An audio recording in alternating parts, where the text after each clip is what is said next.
Hello everyone. ಮುಖ್ಯ ಪ್ರಶ್ನೆ ಒಂದನ್ನ ಗಮನಿಸಿ.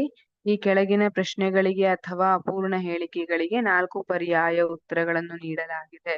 ಸೂಕ್ತವಾದ ಉತ್ತರವನ್ನು ಆರಿಸಿ ಅದರ ಕ್ರಮಾಕ್ಷರದೊಡನೆ ಪೂರ್ಣ ಉತ್ತರವನ್ನು ಬರೆಯಿರಿ.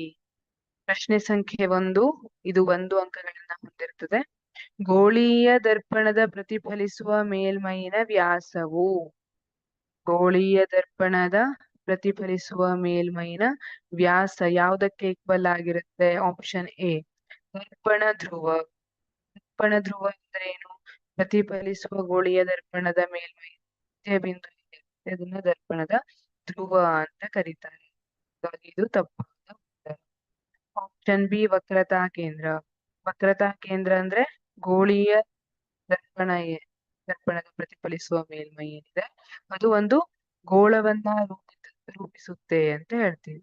ಇದು ಒಂದು ಗೋಳವನ್ನ ರೂಪಿಸುತ್ತೆ. ಇದರ ಸೆಂಟರ್ ಏನಿರುತ್ತೆ, ಕೇಂದ್ರ, ಅದನ್ನ ವಕ್ರತಾ ಕೇಂದ್ರ ಅಂತ ಕರೆಯಲಾಗುತ್ತೆ.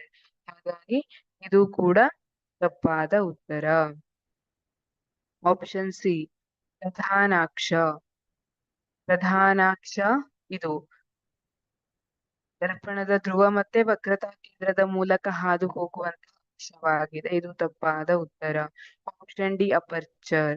ಹೌದು, ಗೋಳೀಯ ದರ್ಪಣದ ಪ್ರತಿಫಲಿಸುವ ಮೇಲ್ಮೈನ ವ್ಯಾಸವನ್ನ ಅಪರ್ಚರ್ ಅಂತ ಕರೆಯಲಾಗುತ್ತೆ.